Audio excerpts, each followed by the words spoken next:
అందరికీ నమస్కారం. హాస్టల్లో ఉండే పిల్లలకి హెయిర్ ఫాల్ ఉంటుంది కదా, మా పిల్లలకు కూడా అన్ని రకాలుగా హెల్త్కి మంచిదని కరివేపాకు పొడి చేస్తున్నాను.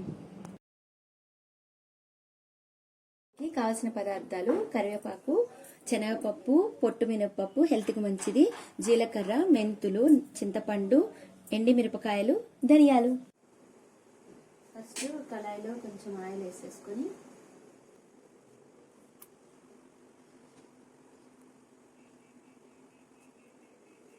పదార్థాలు తీసుకున్నాం కదా, శనగపప్పును ఫస్ట్ వేయించేసి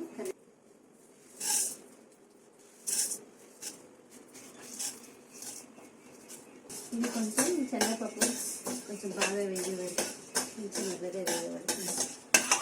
కరివేపాకు పొడి తింటే చాలా మంచిదంటుంది. వేగిన తర్వాత శనగపప్పు కొంచెం వేగిన తర్వాత కొంచెం మినపప్పు కూడా వేసేసింది. ఈ పొట్టున్న మినపప్పు వేసుకుంది.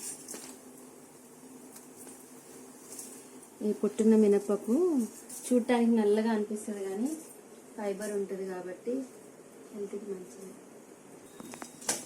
ఇవి కొంచెం ఎర్రగా అయిపోయినాయి. మనం ఇప్పుడు కొంచెం ధనియాలు,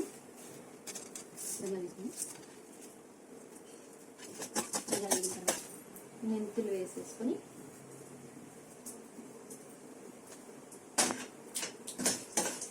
అవి కొంచెం వేగిన తర్వాత జీలకర్ర వేసేస్తాం. ఇవన్నీ ఇలా రెడీ పెట్టుంటే ఎంత ఈజీగా అయిపోతుంది.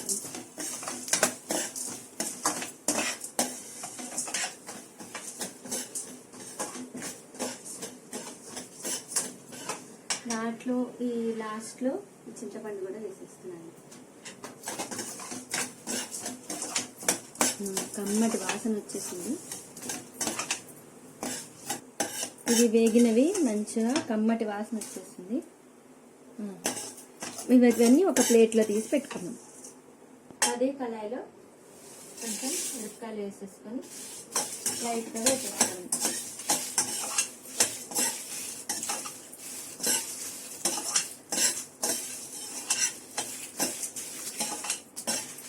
మిరపకాయలు వేయించేయండి.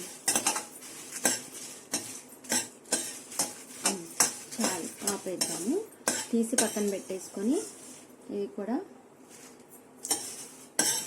తర్వాత ఇందులోనే ఇదే కళాయిలో కరివేపాకు కూడా వేసి వేపేస్తాం. ఇదే కళాయిలో కరివేపాకు వేపేసుకున్నాము. ఆరబెట్టేసాము.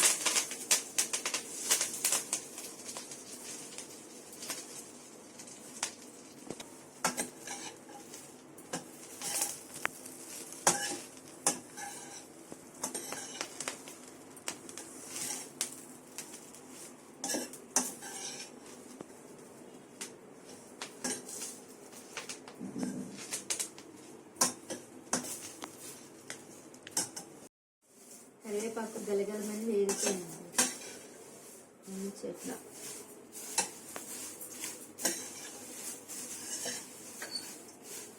ఆయిల్ వేసేసి కొంచెం పసుపు, కొంచెం ఇంగువ, ఇంగువ వేసేసి కొంచెం ఆయిల్, కొంచెం పసుపు, కొంచెం ఇంగువ వేసేసి లాస్ట్లో ఆపేసాను. అయిపోయింది.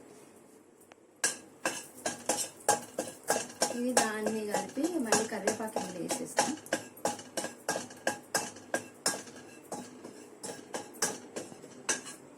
ఇంగు వేయగానే ఇది పచ్చడి వాసన ఎప్పుడెప్పుడు తినేద్దామా అని. వేయించుకున్న వాటిని మిక్సీలో వేసి గ్రైండ్ చేసుకోవాలి. మా ఇంట్లో కూడా కరివేపాకు మొక్క పెంచుకున్నాను అనమాట. కూరల్లోకి ఆకుని వేస్తూ ఉంటాను. కొంచెం వెల్లుల్లిపాయలు వేసి కొంచెం మిక్సీ వేసేస్తే అయిపోయింది కరివేపాకు పొడి. మీకు గనక ఈ వీడియో నచ్చితే లైక్ చేసి, షేర్ చేసి